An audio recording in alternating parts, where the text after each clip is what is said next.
சில பேருக்கு ஒரு வாட்டி சொன்னா புரியும் சார், சில பேருக்கு 10 வாட்டி சொன்னாலும் புரியாது சார்.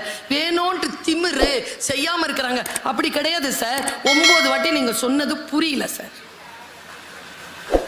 சரி, ஏன் புரியாம போகுது தெரியுமா? நான் ஒன்னு சொல்றேன். இந்த போனை எப்ப பார்த்தாலும்